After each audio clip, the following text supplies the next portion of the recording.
got daylight. We've got a second delivery. Can't knock this out. I'm going to be racing, not to do 15 hours. I think I'll probably do 14 and a half if I'm lucky. Trying to squeeze in a second job, making it worth it.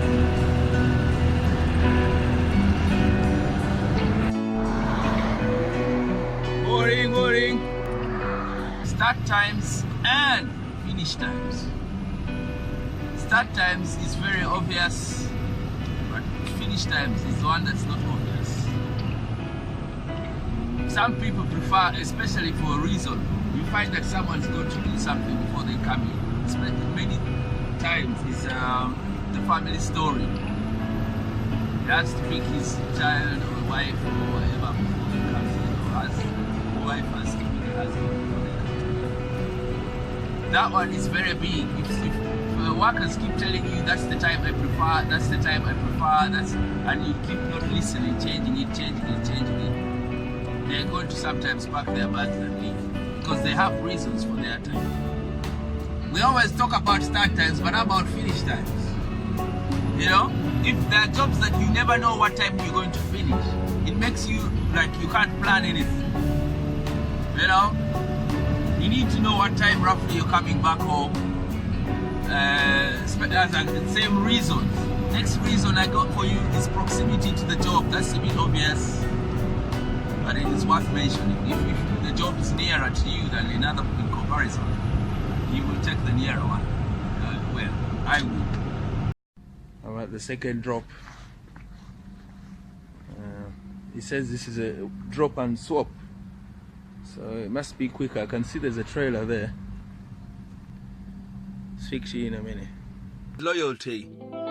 The longer that you stay with a company as a driver or as an employee or operator or contractor, whatever, you wouldn't like it if you see the new guy or the new girl, the new geezer or the new lass is being given better work than you.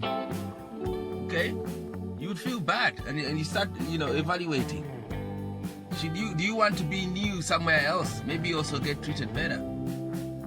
So bosses should keep that in mind. Loyalty should be noticed and rewarded. Do not act like you don't know that that guy has been working here for 10 years. It makes him special. If you've started 6 months and he's done 10 years, you're both drivers, you're both class 1. Respect is to give that guy his go. He has to go before you. He has to choose before you. Choose jobs. Picking order, I mean. Another reason is equipment. Age of equipment, type of equipment. If you're totally used to Scanias, you've never driven a Volvo, and they throw you a Volvo maybe with gears, and you're always used to automatic, that probably is enough to throw you off. So, and age, especially age of equipment. New equipment is obviously better equipment. I mean, for easier to use and more efficient and so on. So drivers sort of prefer to have a company that has got the right equipment, new. Communication with the operators.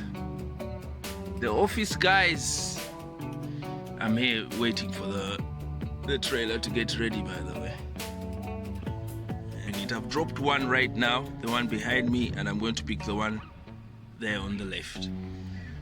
Okay, to continue with this, I hope I'm not taking too long on this video.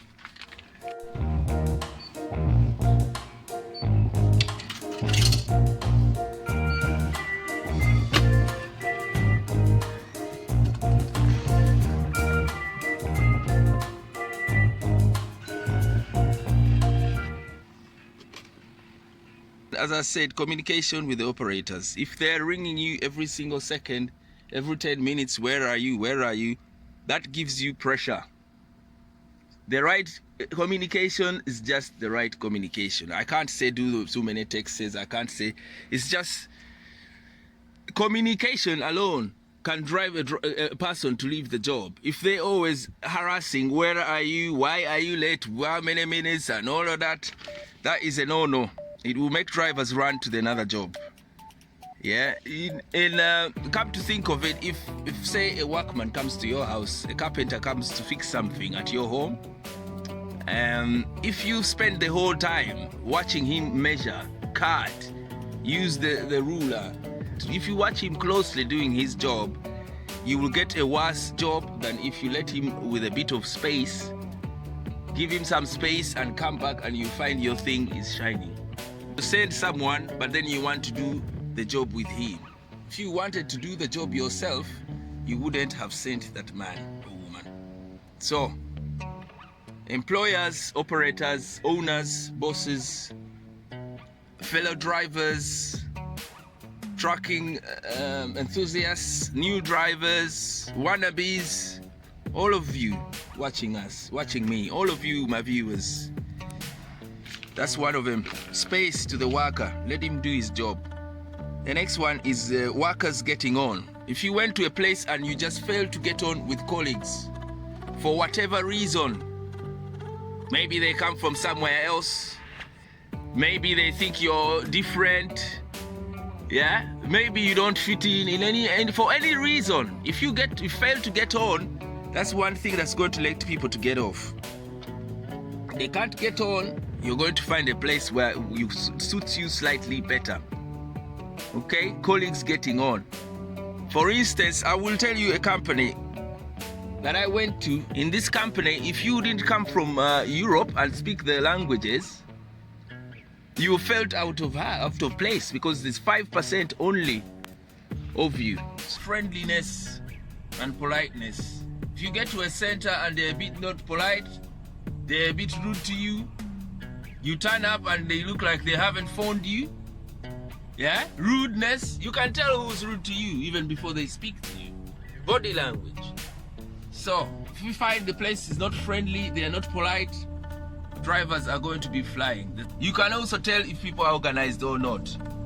They know you're turning up. That is the first sign. If you get to a center and they're looking like they don't expect you, beginning to ask you what's your name and what company and so on, that is the first sign. They are not organized. If they're organized, they know exactly who's coming at what time, and they know exactly where they're going to send you by the time you turn up. You should have a suggestion box in transport office. All these men you're sending, important men that you're sending around, and women, I'm sorry I keep saying men because women is a new thing. All these important men and women you're sending around in your expensive machine to make you profit. If you don't have a suggestion box, they don't have a good avenue to give you back what's going on. Feedback. They're the best suggestions are with the guys who you're sending. Better than even the ones you're sitting with. The ones you're sending, they are on the ground. They can tell you one thing, their phone call, or they'll tell you something like their phone number is not correct. So all year round, imagine some of the drops, yeah? The administrators will not update a phone number. So every driver, every night of that year, will be stuck outside at that time trying to call that phone.